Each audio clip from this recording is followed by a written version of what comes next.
Hey all you cool cats and kittens. My name is Eric Greenstein. I am the organizer of SoFlo Real Estate Investors. I have here Chase Thompson. He is our guest today. He is a general contractor in the South Florida area, and he has some great information of 3+ ways of how to create property value, if it's multifamily or single family. Chase. How we doing, guys? Like Eric said, my name is Chase Thompson. My company is CBT Builders. We are a licensed general contracting company here in the South Florida area. Perfect. Sandra? Hi guys, Sandra Canning.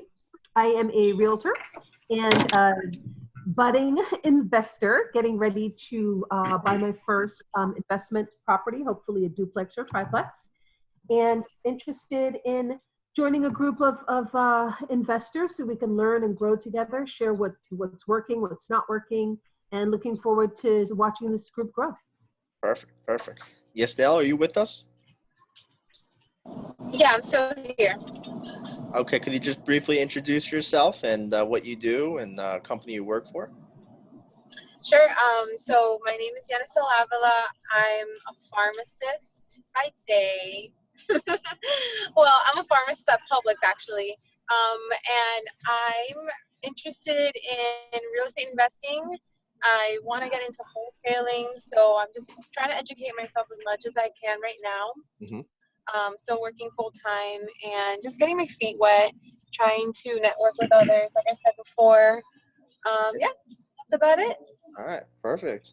Well, thank you, and I appreciate everyone for coming on, and we're gonna go ahead with the Q&As as of right now. Okay. So Chase, I have 3 questions for you. Let's go over the first one. Okay.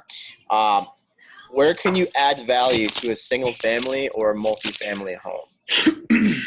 All right. So it all depends in your area mostly, but for a single family, you want to focus in on your bedrooms, your bathrooms, and the kitchen area. Now, if you're looking for additions or finishings, and I would keep an eye out for, maybe a 2-bedroom or a 3-bedroom or 2-bedroom with, 1,200-1,300 square feet. You might be able to squeeze another bedroom in there. A 2-bedroom with 1,500 square feet. There's definitely room for another bedroom in there. Your basic space for a bathroom, your minimum is going to be a 7 foot in length and depth and a 5 feet width. That's going to allow you to get a 24-inch vanity. You got 30 inches for the tub and 30 inches for the toilet as well. Bathrooms are huge. They're big value adds as well as bathrooms, and then kitchens are house sellers as well. So Yeah. Depends on your angle here.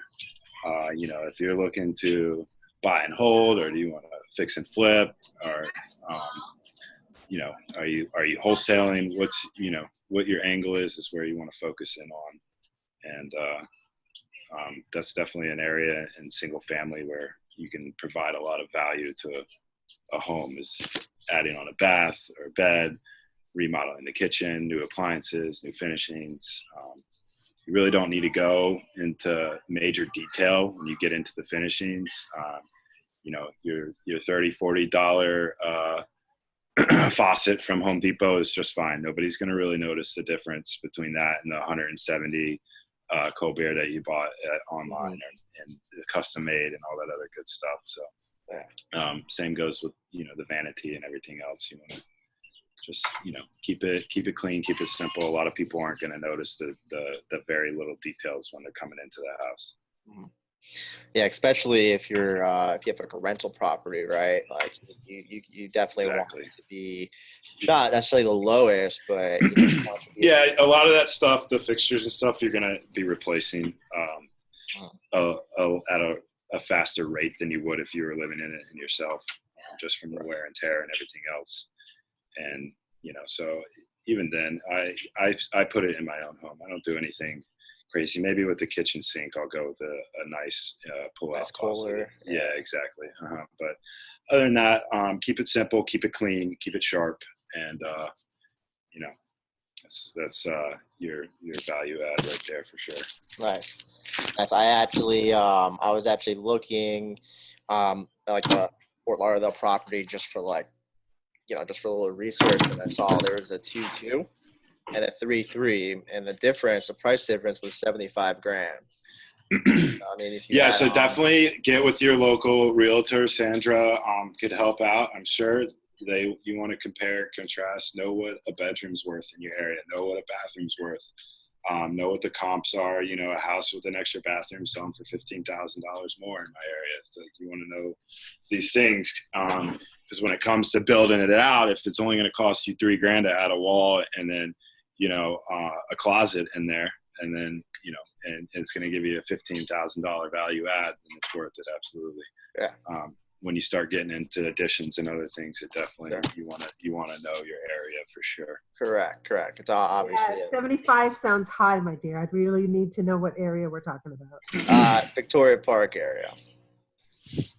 Yeah. There's a lot of old properties there, so that still sounds high. We'd have to know exactly where and how new are we talking about? What's the actual square footage? For bedroom 7, maybe it's $1 million property. I don't know. Yeah, no, I mean they're in ranges from 600 to about 700,000. You could throw a rock in Victoria Park and hit $1 million property. That's for sure. Those things are. There's I work closely with a builder over there that is doing a bunch of tract homes and sorry, I'm spacing out here. He's doing townhomes in there, tract homes and townhomes. Yeah, and they'll be over $1 million and they'll sell quickly. Absolutely. I think they go for like 1.2. Yeah. Yep. Absolutely. Yeah. It's a high demand area for sure. Now, there's a great conversation for a group of investors to have. I was actually chatting with a friend of mine last night who's an investor as well. And, I've always wondered, because a lot of us are chasing the wholesale deals, we're chasing the value add, the fix and flips. Why don't a group of us ever get together and get 5, 3, in Victoria Park, I doubt he bought more than like an acre or two, buy a few acres, develop the parcels and just split the profits. Because, we're in such a hot market. I don't know if you guys have noticed, but finding those killer wholesale deals and, the fix and flips, it's gotten harder. Absolutely. Just want to stir the pot a little bit, guys. The new builds and development, you go into a whole nother ball game. I've done one new build my company has, and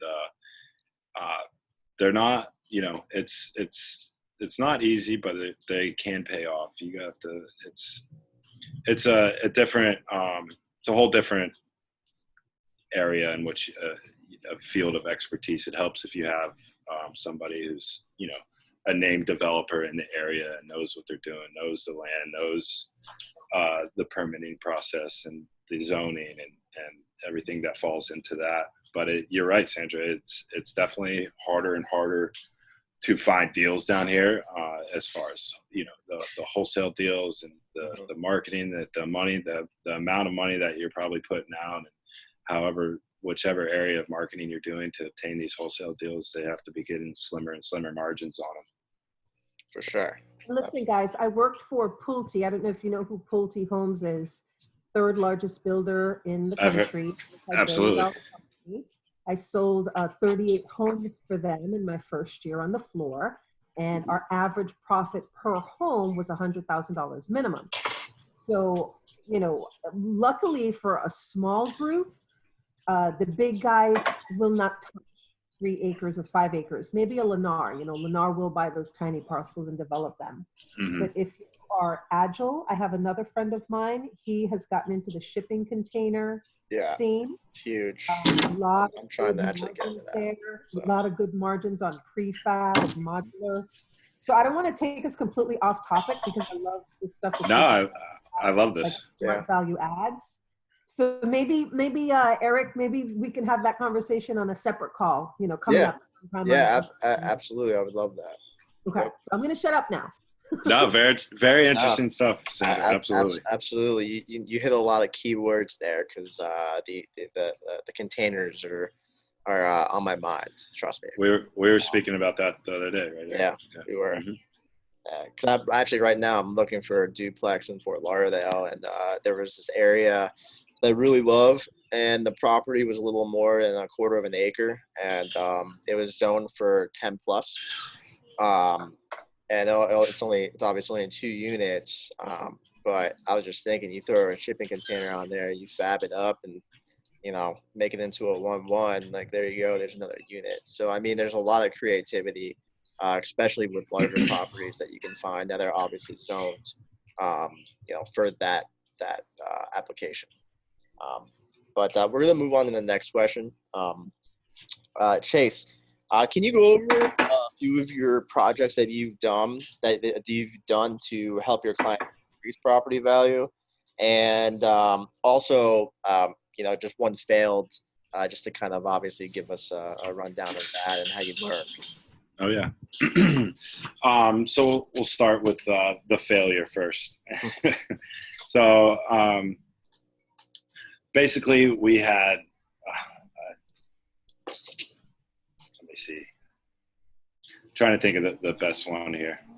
There's been a couple failures. Not all of them are failures because we learned from a lot of our mistakes here.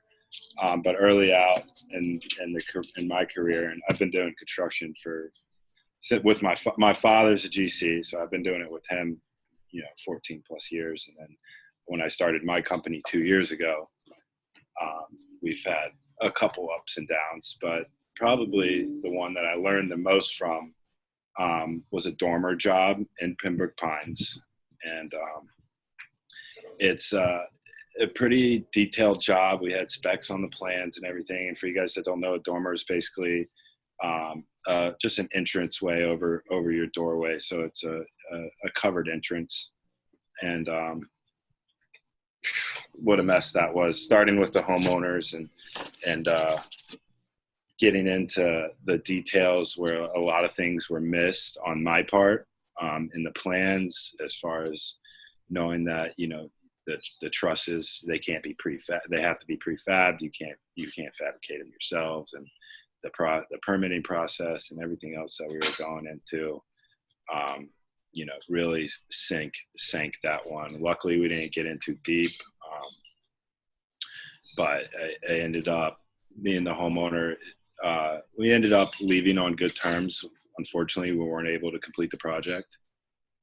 We didn't get too deep into it, and a lot of money wasn't put out and everything else. But it was a learning experience for sure. The other question was another successful job. So we did recently. We did a 200 square foot addition, which is why I picked this one, considering the title of this webinar here. And it was just a bedroom addition in Wilton Manors, 200 square feet.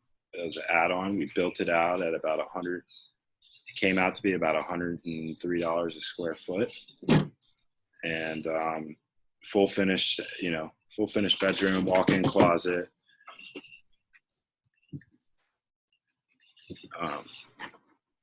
Total cost came out to be about $2,500 after permitting and everything. The process went super smooth with the city of Fort Lauderdale. If you ever work with any city, I've worked with pretty much everyone here in South Florida, and Fort Lauderdale is by far the easiest. They're overstaffed. They're easy to work with.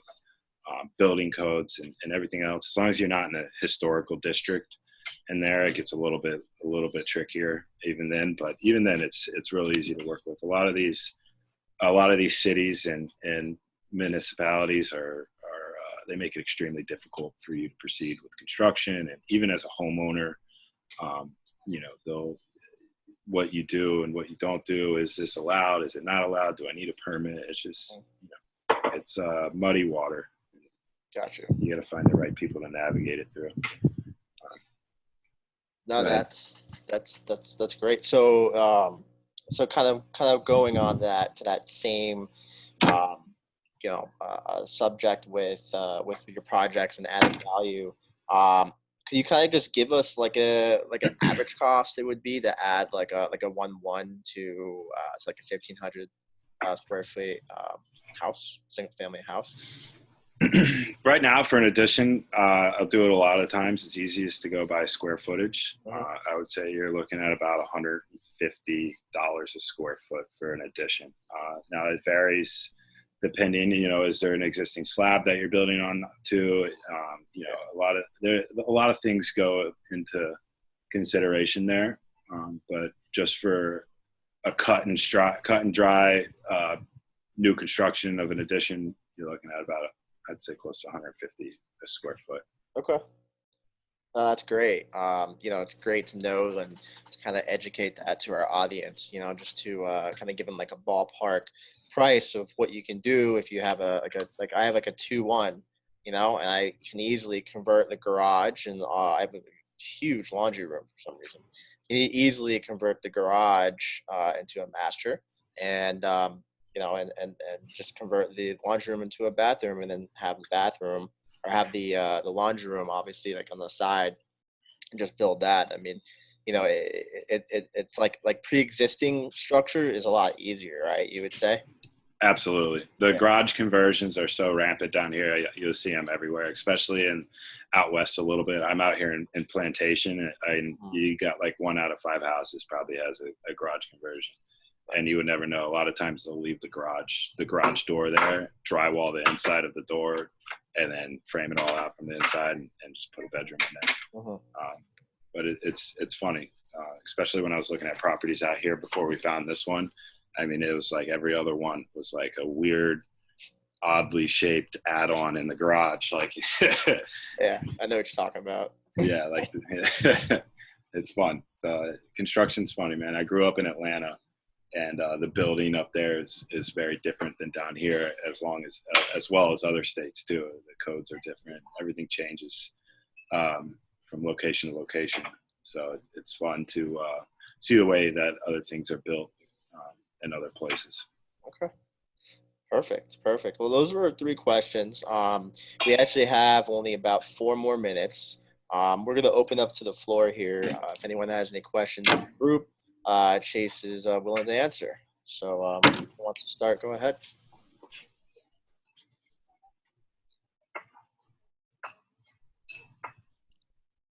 Not everybody all at once. Yeah.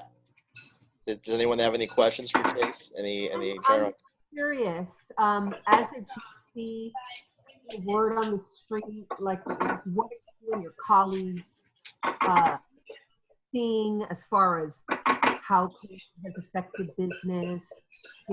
Just kind of what are you seeing and feeling out there as a GC as far as how this thing is affecting your business? Everybody's really taken the approach as business as normal. Mm-hmm. We haven't been too affected. Like that job in Miami, I'm subbed out to a major general contractor down there for stills and pro tile, and we do all the underground work for an electrician down there. And they, like I said, they completely shut down that job site. Very little access to it. Very little people are working on it. Big jobs like that, I think, are seeing an effect. But as far as everywhere else you look, it's just business as normal. I've actually had more homeowners call me for renovations. I guess people are sitting at home, tired of looking at that, tired of looking at that mold spot on the ceiling or whatever it may be. They're wanting to get a lot of things done. Yeah. That's great. I heard that from a designer friend of mine too. People are just, you're right, they're sitting around and looking at stuff that they always meant to get to. Exactly. Yep. Good. They have so much time on their hands now. Right. As far as everything else goes with the COVID situation, my take on it is that it's too early to tell how it's going to affect the housing market. It really hasn't affected it much so far. I mean, Eric, you were saying you're having trouble selling your house over on the West Coast, obviously. Mhm. But as far as in a whole, we haven't seen, too much of a drop in price or anything like that. I've been following closely with there. It's really depending on how long this, the stay at home lasts really is what's going to go into, or how long these houses are sitting on the market and everything else. It's not like our '08 crash Yeah. that we saw. That was a direct response from the, bad loans and the housing crisis. Yeah, no, that's a completely different situation there. So Yeah. but yeah, no, that's no, I mean, it's a very valid point. I mean, we just prices haven't really dropped too much. I see like 5,000 increments price drops here and there. South Florida area. I was looking today on the MLS. But oh, look at that! You're very tropical there. Very tropical. But hey, while we have like one more minute, would you like to introduce yourself real quick? Hold on, I can't hear you, buddy.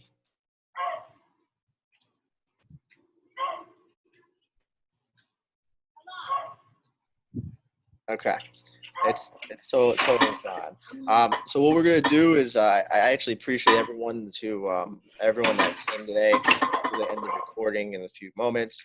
And then we can talk off. But again, I really appreciate all your time today. Chase, thank you again. And I feel like all the information that was given could be valuable to anyone that's starting off or interested in and obviously add-ons to their property. And yeah, and again, I thank you for your time and everyone else's time. And thank you again, and see you next time on the SoFlo Real Estate Investors Roundtables. All right, thank you. Bye. Thank you, everybody. Have a good night. Stay safe.